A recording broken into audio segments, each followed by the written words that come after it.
Hello friends, this is my second video about Christians and abortion, and it would be useful to watch the other one first. I talked about miscarriage, late-term abortions, and other difficult situations which create an understandable need for abortion access. This time, I'll be discussing what some people call elective abortions, and contrasting that with the concept of bodily autonomy. I will also examine some unhealthy religious beliefs which have been used to justify the pro-life movement.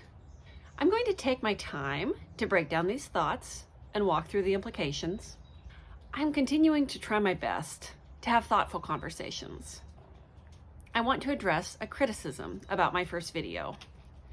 The pro-life complaint against my last video was this: why are you so focused on these extreme rare circumstances? 95% of abortions are elective. Elective is a weird word. It's probably not used by people seeking abortion. The actual medical definition for an elective surgery is one that can be scheduled in advance, as opposed to emergency surgery. But here, I think elective is meant to evoke judgment of selfishness and superficiality, like the way that people are judged for changing the shape of their noses or lips. I'll use the term for now, but just keep in mind that it comes with a bias. First, the so-called rare 5% is a big number. If 1 million people were seeking an abortion, that would mean 50,000 people were dealing with a serious medical problem. That is not an extreme or uncommon group of people. They need the same health care and respective treatment I'd want anyone to have.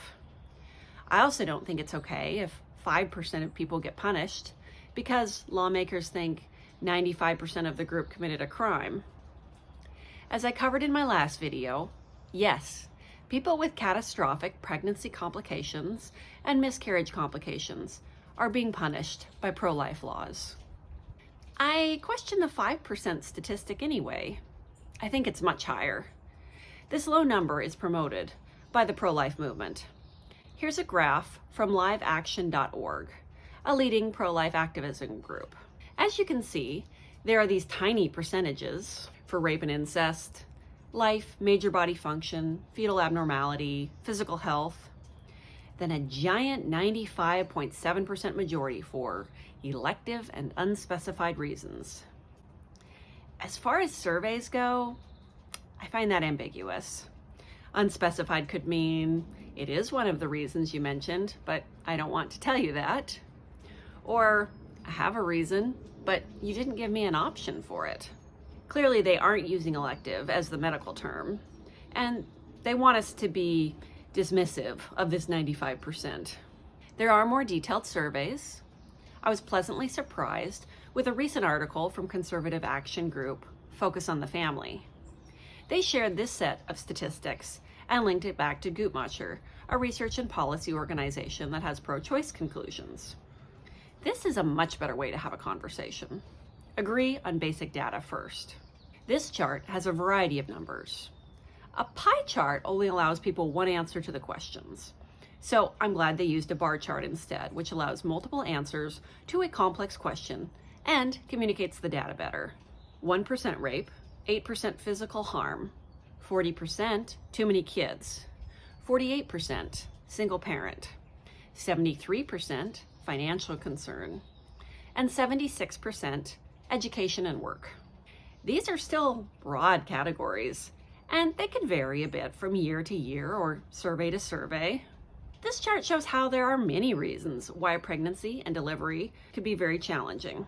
Poverty, mental health, raising other kids, domestic violence, rape and assault, lack of support, and other circumstances impact many folks' choice not to carry a pregnancy to term. I argued in my last video that if you want more people to choose life, first improve their circumstances.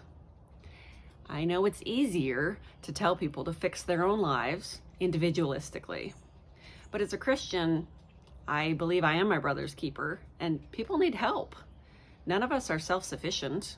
For this video, I'm willing to focus on this elective abortion topic, even though I stand opposed to pro-life laws in all situations. There are religious beliefs often unsaid and only implied, which build a foundation of support for the pro-life movement. Since some of these beliefs go unexamined, I want you to take time to question them. Do they honor God? Do they support loving your neighbor? The first unhealthy religious teaching is, your body doesn't matter, only souls matter. I've heard people say things like, you can't prioritize someone's physical body above their soul, or life is short and the afterlife is eternal. This is not an original Christian or Jewish idea. It's Gnostic. Bodies may be thought of as unimportant or sinful, and the mind or soul as valuable and pure. Here are some Bible verses we modern folk have learned to interpret this way. Romans 8, 6-8 says, the mind governed by the flesh is death, but the mind governed by the Spirit is life and peace. The mind governed by the flesh is hostile to God. It does not submit to God's law, nor can it do so. Those who are in the realm of the flesh cannot please God. The author, Paul, uses the word flesh metaphorically here, but an enthusiasm for literal translation suggests that your body itself is against God. Despite God being the creator of our bodies and saying that creation is good, flesh is just one of many metaphors that Paul uses. In other writings, he says the sin nature or the old man. He doesn't literally think the body is evil.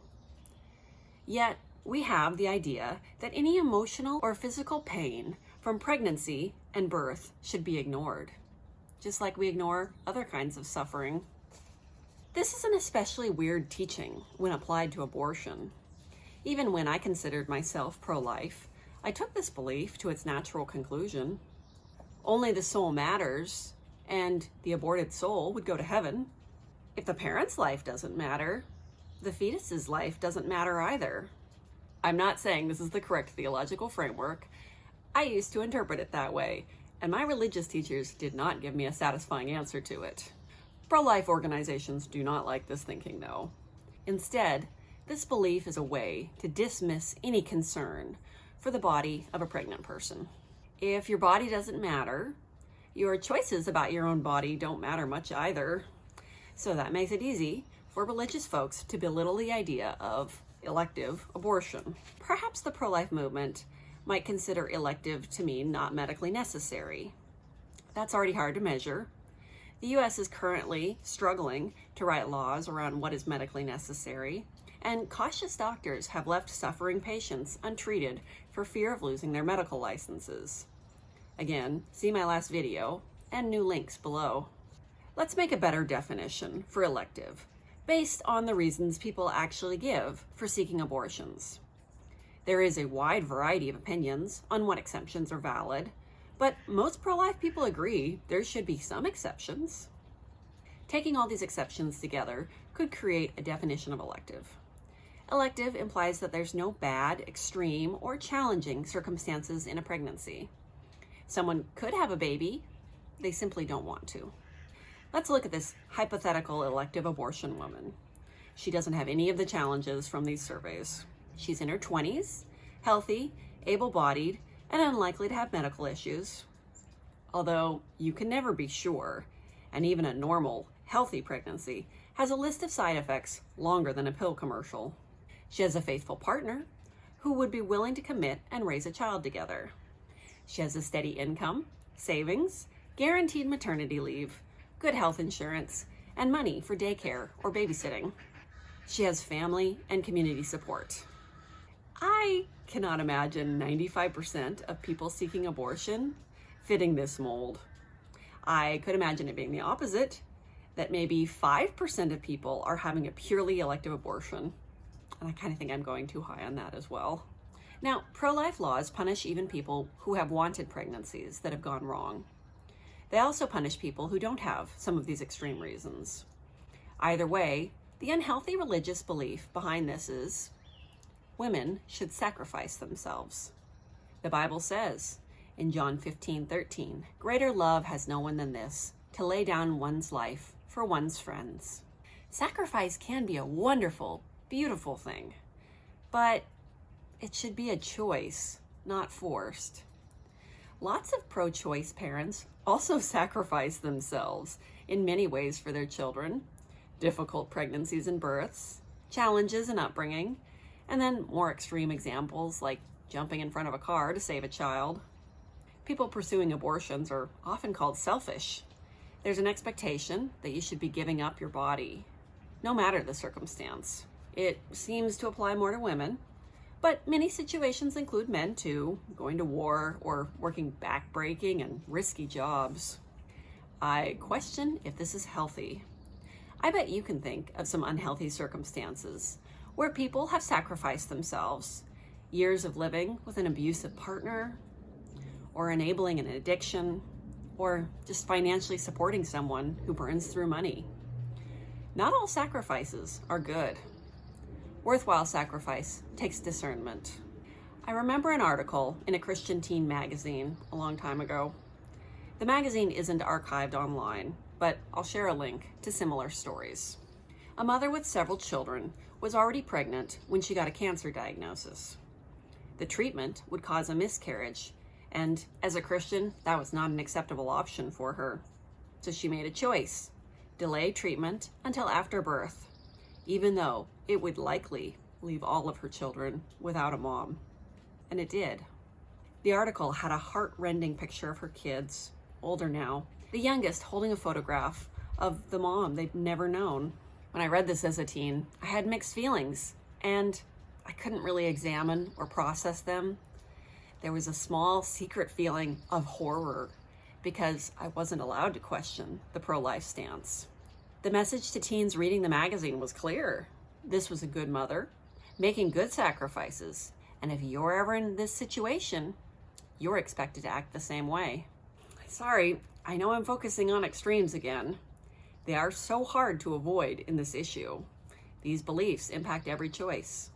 Going back to our hypothetical woman seeking an elective abortion, would I force her to carry her pregnancy to term if she didn't want to? No, I wouldn't. Perhaps there's nothing I can say to change your mind about this, but you may want to consider this video a useful way to understand what the other side thinks. Please don't just say, pro-choice people hate babies, they love murder. It's not accurate. A big part of the reason why I wouldn't force this hypothetical woman to continue her pregnancy revolves around what we call bodily autonomy.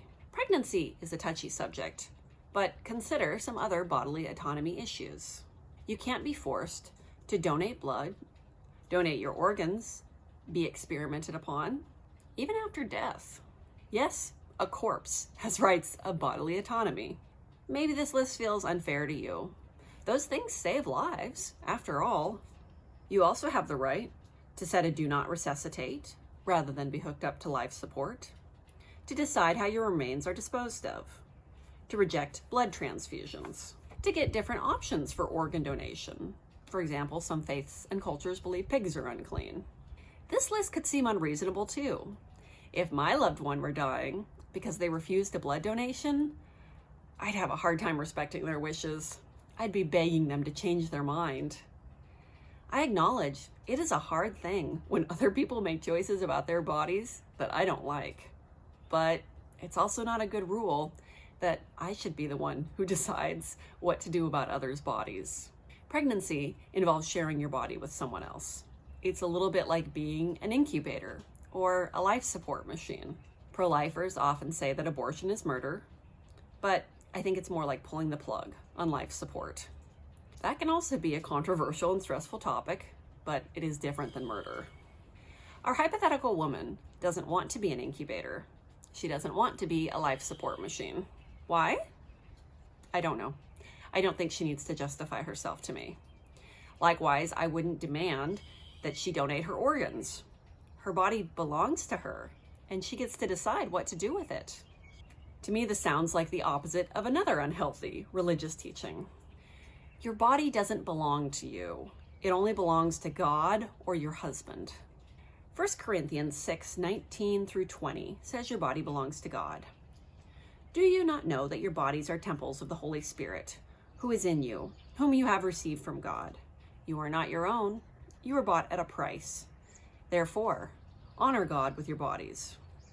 One part I like about this verse is that it strongly suggests that your body is important and valuable to God, contradicting our earlier unhealthy teaching that bodies don't matter.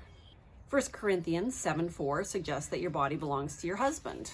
The wife does not have authority over her own body, but yields it to her husband. In the same way, the husband does not have authority over his own body, but yields it to his wife. The second sentence there is interesting, but we don't have time for it right now. Just know that this verse gets used against women and almost never against men. For abortion, this is interpreted to mean that in pregnancy, your body belongs to your baby. These are tough verses, but here's the good I see in them. When you hurt your body, it hurts God too. God mourns with you in your suffering, even when that suffering is self-inflicted.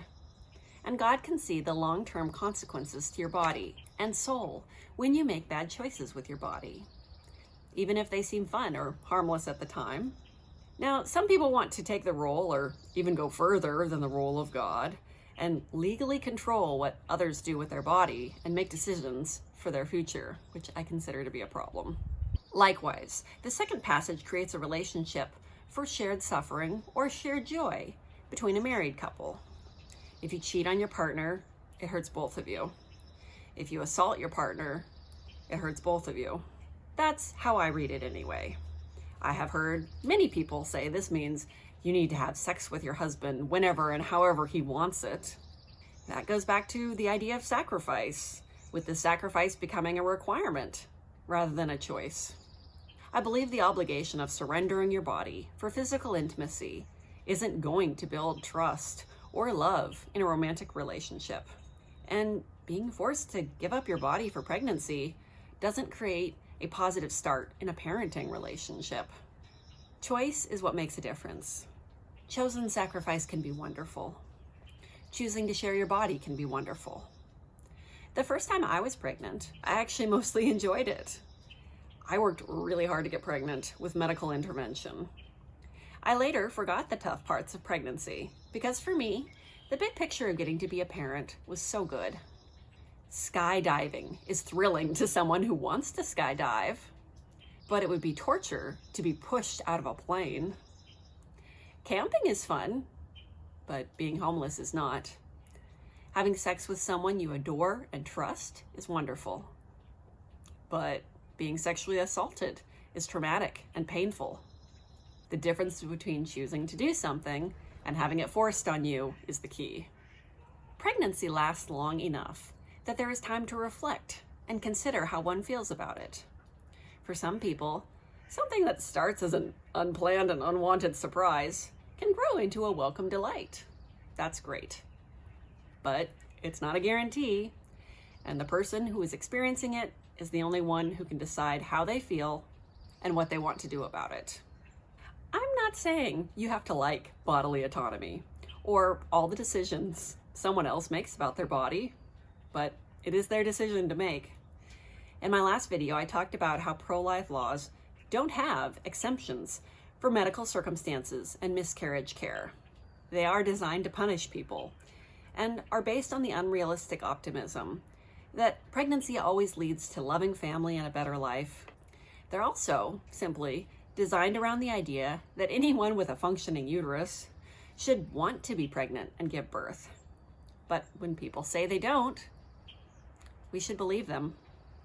I know I'm standing against a set of religious beliefs. I do this as a Christian who is doing their best to read scripture, to seek God's will, and to love their neighbor. The key dehumanizing message of these teachings is that you can't be trusted to make decisions about your own body. Someone else needs to make those decisions for you, whether it's the state or the church or men. These are bad teachings. I'm not a theology expert, and I want you to ponder these things for yourself, but I also want to be clear. Your body matters. It has value, and it deserves care and compassion. Sacrifice shouldn't be forced, and sometimes is unhealthy. While your body may belong to God, God has made you responsible for its care.